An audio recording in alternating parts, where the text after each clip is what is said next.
Danielle, let's just play catch with the baby and see if it looks Mandalorian. I don't. I'm going deep. Wrong wing. Okay, ready? No, you're better than him. Amazing. Pretty good. He's got the force, this kid. I cannot catch it. I cannot. Oh, no. I really brought this so the boys would have something to do. It's not bad. Wait, give it a flip. Give it a flip. Yeah, give it a little flippity flip. A forward flip. Yeah. Whoa! Not bad. All right, come back at you. Oh, you got him! Well done. Movie magic. I don't know why we did that. It just seemed fun to throw. I just wanted to throw my toy. I thought That's how they did it. Let us know if that looked Mandalorian. Behind the quality, scenes, that's how it was achieved on set. He's wrinkly, just like a real grandpa. All right, keep going.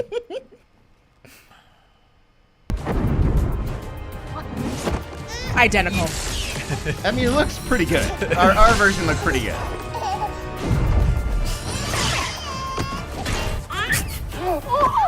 So fast. The one thing we do know is his name, Baby Yoda. His name is Grogu. Sure. If you say so. And speaking of toys, meet every other Mandalorian. Figures sold separately, batteries not included. The Jedi aren't the only reclusive, maybe celibate religious sect with a thing for orphan boys. The words of the creed shall be forever forged in my heart. Collect a whole clan full of these posable disposables, like the Armorer, one of the deadliest hammer fighters in pop culture, non-incest division. Any excuse to throw an old boy clip in this. Paz Vizsla, Jon Favreau's literal self-insert, who spawns with the OP chain gun and still can't survive the season. So unfair, that chain gun. Just give everyone one. Make the whole And in the Mandalorian series out of the all chain about gun. running errands. You just know they're gonna stop for some Starbucks along the way. Rejoin Bo-Katan, just kind of sitting around, waiting for an adventure to happen until a she's magazine. accidentally baptized in the waters of Lake Minnetonka and gets called to resolve Mandalore's deep cultural divides, 90% of which are helmet-based. So, pause. I mean, judging by the complaints about this series and this show, is like Bo-Katan was a much more compelling character in the cartoons. So I've heard. Found her incredibly generic in this one. Yeah, it's really riding high on the fact that we all love Katie. Like, Yeah. it's really resting on the fact that I thought that this we is a love her. complete repeat of, was it Boba Fett or season 2 or something? Where it's Who like, knows? I don't have the Darksaber. I need the It was Darksaber to get season 2. to It be was legitimate. season- it And was now I have the season 2. Darksaber. I didn't win it in the right way. Now you got it in the right way. It's like, it seemed like a complete redo of what I knew about her already. Yeah, there was a lot of recapping also in this, both of the last season and of in Book of Boba Fett. Where it's like, if you're gonna have like your big reunion with them, they should have saved that for season 3 and not used it all in Boba Fett. Just don't hurt my baby. Yeah. My emotional support, Grogu. It definitely felt a little repetitive from season 2, and it just feels like those scenes in the opening of this season when Mando goes to visit her and is like, hey, I need your help, bringing you back on this mission. That was where you needed to establish her personality, her motivation, like give her a character, give her a journey to go on. Yeah. And because literally, Mando does not have one. He doesn't really have one. So you're kind of hoping that she's going to be the driving force between, like, what are the stakes of this story? Why do we care about them retaking Mandalore? And literally, instead of any material to establish that, she is sitting quietly staring off into space. Like, literally, instead of a scene where we establish who is Bo-Katan, where is she at in her life, why does she need this? Bored. Why should we care? Chilling with a droid friend. I don't And it's want to just go like, anywhere. well, that's not interesting. You're not telling and then the like story. the religious divide or whatever you want to call it, like the Mandalorian fundamentalist slash like reformers, more reform divide, like it went the opposite direction that I thought, where it's like, oh, she's gonna open up Mandalorian society, when she's actually like, no, I found Mandalorian Jesus again. Yeah, no, like, she's Orthodox now. Yeah. Which is okay, all right. So not the most compelling stories for. But I think that could work. All of this stuff, I think there's so many storytelling elements in here that you could have arranged into a story. Yeah, like the deprogramming of Din Djarin. Like, Sure, or like the mythosaur and like her seeing the mythosaur unlocks this, like, she didn't believe in all of the mythological underpinnings of Mandalorian culture, but now seeing this creature, seeing, like, you it's call it real. the mythosaur, you're going to think it's made up. The most Star Wars thing in the world, the mythosaur. That's what I would call it if I was a kid. That's up there with unobtainium. Yeah. But like that's a story that I think you could make compelling. Is this person who didn't believe, she just wanted power, but now she sees this creature, she realizes all of this stuff that she rejected as a kid is true. That's interesting, but like they don't really give us that. They present that information so that people can yell at me on Twitter that that's what's happening. But that's not really what the show's about. It's different to put something in than to actually do it. Exactly. They've left that there for me to find and pick up and make into something compelling, but it's not compelling on screen. Yeah. All right, keep going. Helmet. I removed my helmet, and now I'm in apostate. I'm guessing that helmet isn't coming off again. And have you removed your helmet since? How do you eat when other people are around? You don't.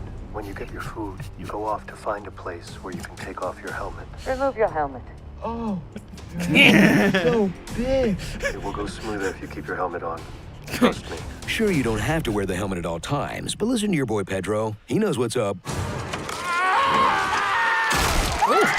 Should wear a helmet. Yeah. Once you're done suffering through Baby's first Andor episode. Empire, Rebels, New Republic, I can't keep track. One episode so corny, you'll barely notice it's about the heroes putting down a slave rebellion. Is there no room for a little bit of forgiveness? So pause. Like, if people got like hung up on the Lizzo, like, oh, Jack Black, like this is so corny, but to me, that story was about the droids being like, we do all the work for these people. Yeah. And like droids, as we know in Star Wars, are sentient and they have feelings and lives and stuff like that. Yeah. And they're completely leaning on them to create this paradise literally on their backs. And they're starting to get ideas. They're starting to get ideas. And they're like, quick, Mandalorian, like put them back in their place. And he does. Yeah. And then they like have a hug and he gets put into the nobility, the ruling class. He gets knighted. It's very and then they weird. get to talk to their friends in the field next door. The way Jack Black and Lizzo in their world is introduced leads you to think there's a sinister underpinning to it. Because it's like, well, this is too perfect. They're being too cordial. Everything's so nice. There's got to be an explanation. Yeah. And no. It's like, no, they're good. And it's like, we should just have droids do all the work for us so we can live these like lives of. Yeah, that was wild. That was like. Like we're constantly muddying the waters on whether how sentient like droids are, because they didn't decide on their own to start a rebellion. Christopher Lloyd put something in their drink. He toxified their oil sludge that they have at their droid bar. Does not make sense. They're smoking those jazz cigarettes, walking in white women's shadows. Christopher Lloyd loves Count Dooku, you see. So...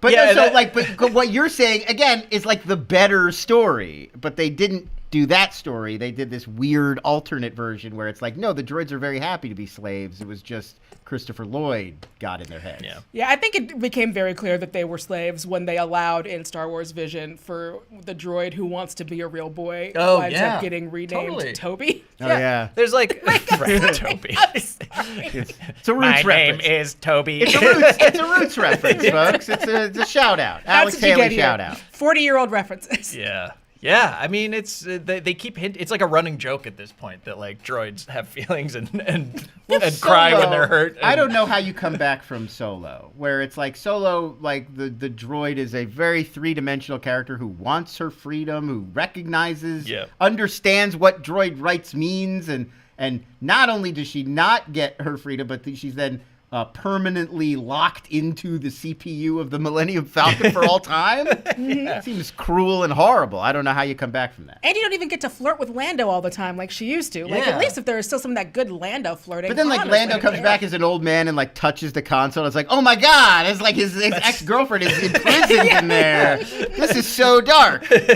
His ex-girlfriend is literally one of the toilets in the Millennium Falcon. And he hasn't been on the ship for years, and then he comes back and he's like, hey, baby, how you doing? Like, this is so messed up. Like, oh, you mean since you sold me to your friend? Yeah. So we could navigate quicker, I guess, or something. Like, this is Cronenbergian. Yeah. This is horrible. Well, Andor season 2. We'll see. We'll see what comes up. BMO's got some thoughts. Yeah, keep going. And like 5 different episodes where a giant monster pops out and says, boo. When in doubt. Favreau, big monster. He should just do a kaiju movie at this point. Right? Yeah.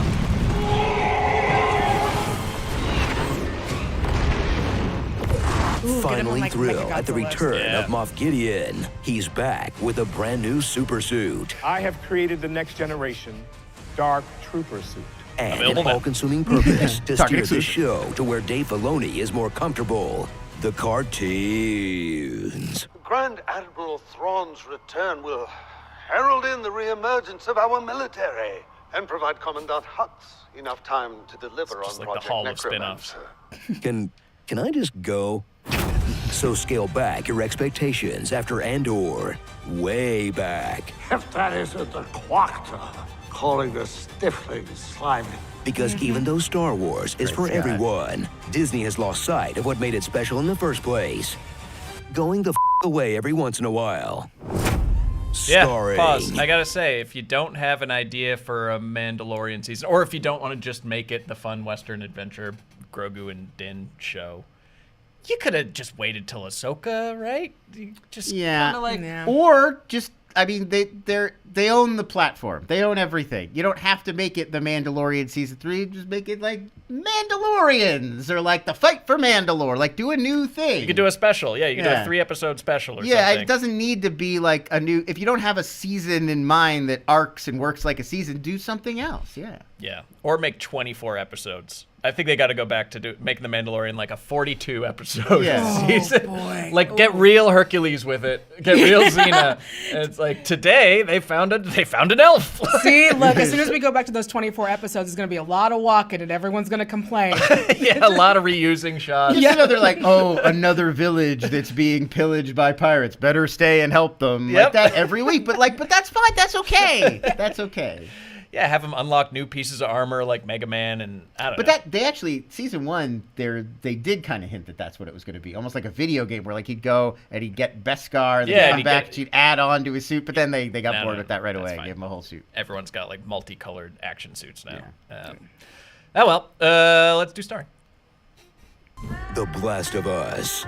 Now that I have my new buddy, I can defeat those blasted turtles. Resettlers of Catan. Alan Smithy. It's free real estate. Turn your head and Moff. The Spy Who Bugged Me. The Clone Wars. Outer Rim's Convenience. What are you carrying a gun for? In case someone steps to you, Snoop Dogg? Snoop Dogg. Best of the best. A pirate's leave for me. This is not the greatest Star Wars character in the world. This is just a tribute. Flute it and boot it. And is Tim Meadows considered a cameo? Or just an actor who's still getting work these days? I vote cameo. Time for I Din Din. vote the other thing. Yeah. Which is why I vote. Okay, it's official. The prequels did look better despite coming out 20 years ago.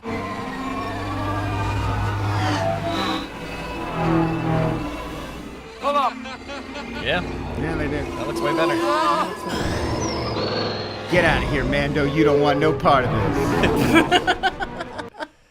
All right, so that That was scene in the prequels looks so much. I love Ahmed best. I thought that scene was cool. It's nothing against him, but it doesn't look as good as not at all. Attack of the Clones. Yeah, they're at the volume doing that. That was definitely a volume scene or, yeah. or I mean, some kind of green It screen. just your eyes can sort of tell he's just doing this. Yeah. And they're painting everything in behind him. Hey man, they got to make Skeleton Crew. They lose the studio in an hour. They got Yeah. they got a strike coming. They got to bang this out.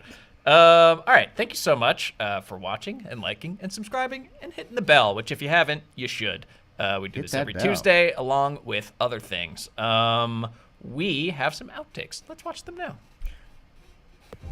Starring The Unbearable Weight of Beskar. The show is good, but it can be better. The Yodalorian. I'm 50. I'm also 50. Once you keep my saber? Bowflex. Go leader standing by. This is the weight of my hammer crushing your skull. Follow the creed. Funko Pop presents new Moff Gideon Black Variant Target exclusive. Dark Helmet. Better Call Maul. Giancarlo Exposition. The Boring Identity. A top secret double reverse anti-rebel.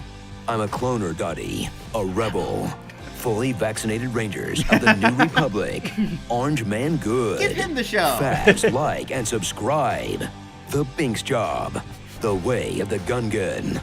I am Root. Treebeard. The Empire Strikes Black.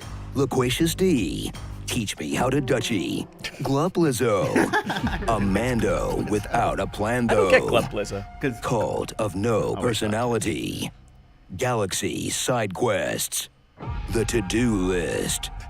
Adopt, don't shop. OTK2755. The actress playing Elia Kane was also Gentora in Quantumania. She spent so much time in the volume this year, her eyes are still adjusting to natural light. I like it. Glup Shido, sorry everybody, is the internet meme of like when you make up a Star Wars character name that's not real. Like, oh, and did you notice the Easter egg? They had Glup Shido back there.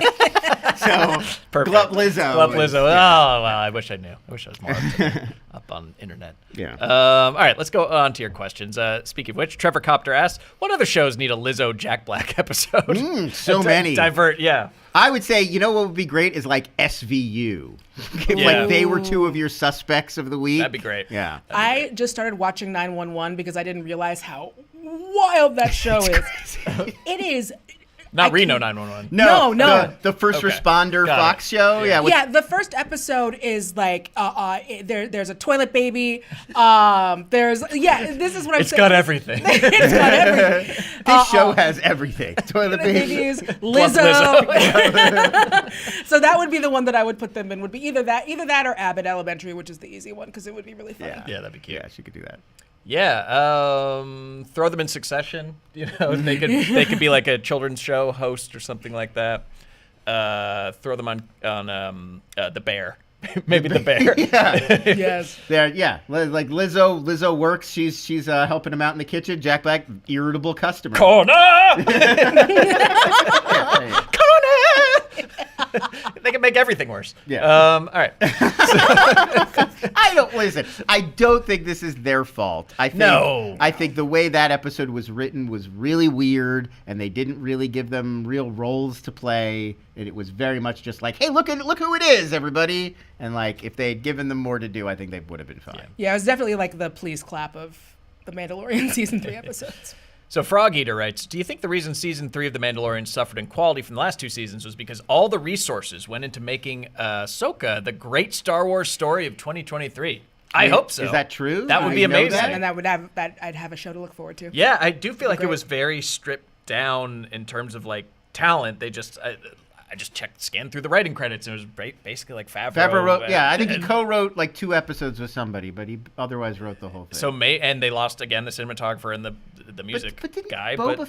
The Boba Fett show also felt a little like slapdash. That was also our comment when we talked about that, was like maybe they weren't maybe this was like not a thing they were planning on doing, and then Disney was like, no, we really want a Boba Fett show. Like, so I mean, both can be true. Yeah, I mean, I'm tempted to say that, no, this is just what these shows are like now, but maybe we'll see maybe Ahsoka will be amazing. We'll be like, oh, they definitely diverted resources. I hope so. I would like that very much. Luis Valenzuela asks, thoughts on the Meg 2 trailer? Will Spencer Statham impression return? You bet you'll gobble it over time. You bet you'll. It's coming back. With the Meg. You know it is. Was it the Meg 2? It's the trench, right? Yes. Yeah.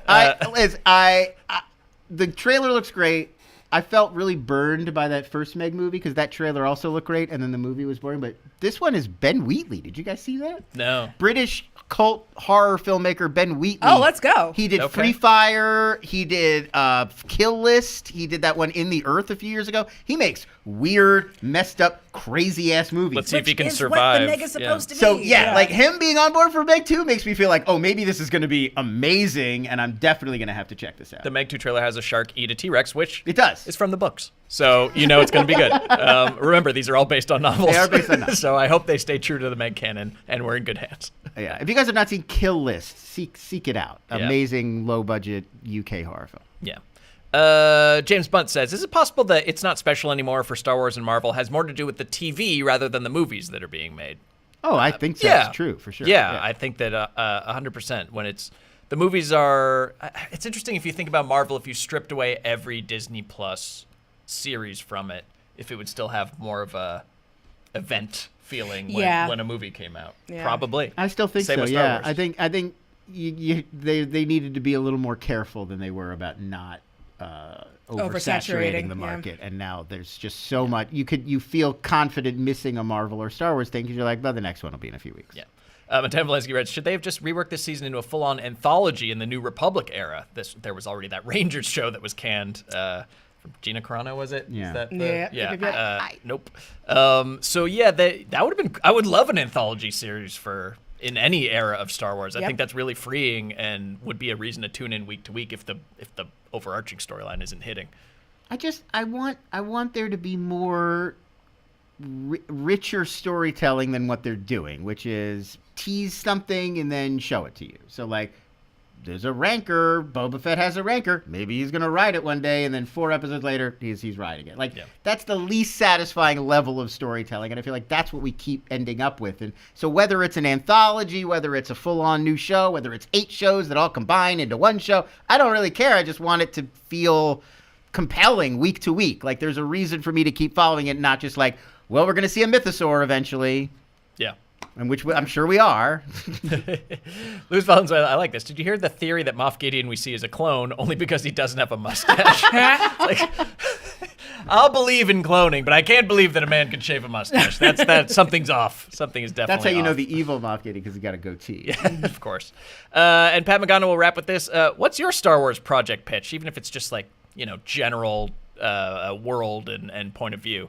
I'd like to hear it, even if it would inevitably be canceled by Kathleen Kennedy. Which it probably would be. Yeah. Yeah, I mean, I did like the, was it Rogue Squadron that Patty Jenkins was working on? Yeah. Like Top Gun in space? Right, yeah. I'm down X-Wing with pilots, the X-Wing pilots one. Yeah, I like that. That'd be fun. I think I don't know how seriously they want to make it because it makes everybody the bad guy, but like a droids' rights movie would be fun. Or some type of droid uprising or something about that world that hasn't really been. Or the cartoon Droids. Let's just remake that.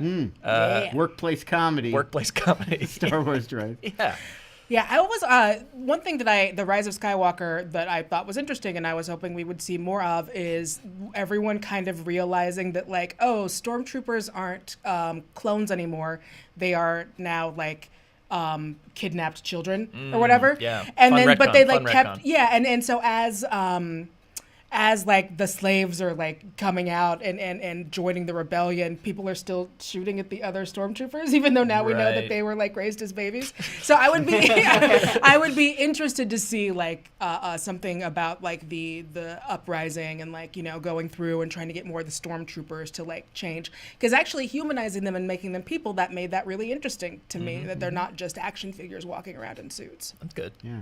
I pitched this before, but I think Uncut Gems, but it's Watto in the world of pod racing. Yes. He's way overextended. He's got a lot of guys coming after him. They're going to bust his wings. He's got... And just like seedy pod racing, gambling addicts and stuff like that. Get his real ground level Tatooine, Mos Eisley, like real scumbags betting on the pod racing. And like that. Safdie brothers. Yeah, give me a Safdie brothers, but it's Watto. No makeup. Adam Sandler. Yeah, they're just the Safdie brothers. Uncut Sand. Uncut Sand. Yeah, you need what's her name? You need Julia Fox. Yeah, you got a Julia Fox, right? Okay, done. Yeah, sold. And definitely canceled by Kathleen Kennedy. Oh, 100%. We get 2 episodes deep, but they'll be the best 2 episodes. I don't think we even get to Watto's the door. just doing lines with big old proboscis. Oh, man, so messed up, man. I don't even know. You don't even want to know, man. Next week, we'll be back next week for again an unexpectedly fun one. Wow! We did not expect this to have as much charisma as it did, so I guess we just got a lucky roll, and that's your clue. We'll see you then. Thanks so much for watching. Bye bye.